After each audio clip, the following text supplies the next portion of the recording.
Stock మార్కెట్లో invest చేసే ముందు మీ యొక్క స్టాక్ అడ్వైజర్తో కానీ లేదా మీ యొక్క ఓన్ రీసెర్చ్ అనాలిసిస్తో ఇన్వెస్ట్మెంట్ చేయాల్సిందిగా కోరుచున్నాను. ఈ వీడియో కేవలం ఎడ్యుకేషన్ పర్పస్ కోసం చిత్రీకరించడం జరిగింది. We're not responsible for your trading and investment. Also we're not SEBI registered అండి. సో హాయ్ అండి, నేను మీ మూలకపాటి తెలుగు ట్రేడర్ని. సో చూసుకున్నట్లయితే SJVN షేర్స్ ఈరోజు కోసంత ప్రాఫిటబుల్గా అంటే అప్ ట్రెండ్ చూపిస్తుంది అనమాట. సో ఈరోజు 1.03% అప్ సైడ్ మూమెంటం ఇచ్చిందనమాట.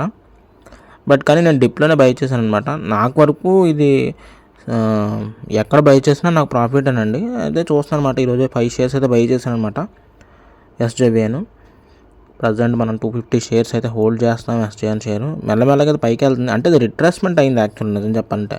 105 నుంచి 95కి వచ్చి మళ్ళీ 95 నుంచి మళ్ళీ అప్ సైడ్కి పుష్ అవుతుంది. చూడాలి ఈసారి 105 బ్రేక్ చేస్తుందో లేదో చూడాలి ఈసారి. ఓకే, సో నెక్స్ట్ వచ్చేటప్పటికి FMCG అనమాట. సో ఈరోజు FMCG చూసుకున్నట్లయితే గడిచిన కొన్ని ట్రేడింగ్ సెషన్స్ ప్రకారం కొంచెం ఫాల్ అయితే ఇచ్చిందనమాట ఈరోజు అయితే. అది కూడా ఎక్కువ అని కాదండి, 0.43% ఫాల్ ఇచ్చిందనమాట.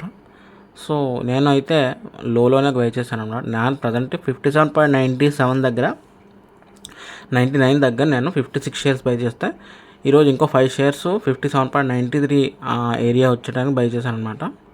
సో నౌ 61 షేర్స్ అయితే ప్రజెంట్ హోల్డ్ చేస్తున్నాం. చూడాలి యావరేజ్ అయిన తర్వాత ఇంకా రేపు ఇంకా ఫాల్ ఇస్తుందా లేదా ఇంకా పైకి వెళ్తుందని చూడాలన్నమాట. సాధారణంగా ఈ FMCG కిందకి పడడానికి రీజన్ ఏంటంటే FIS ఎగ్జిట్ అయ్యారన్నమాట. ఈ యొక్క సంస్థలను తిరిగి మళ్ళీ ఎంటర్ ఇస్తారు, అప్పుడు మళ్ళీ పుష్ ఇచ్చే ఛాన్స్ ఉంటుంది. సో అప్పటి వరకు కొంత పేషెన్స్గా వెయిట్ చేయాలన్నమాట. బట్ ఇదైతే పరిస్థితి అనమాట. Let's hope for the best guys. And video నచ్చితే దయచేసి లైక్ బటన్ కొట్టండి. ఛానల్ కొత్తగా సబ్స్క్రైబ్ చేయండి. ఉంటాను గైస్, బాయ్.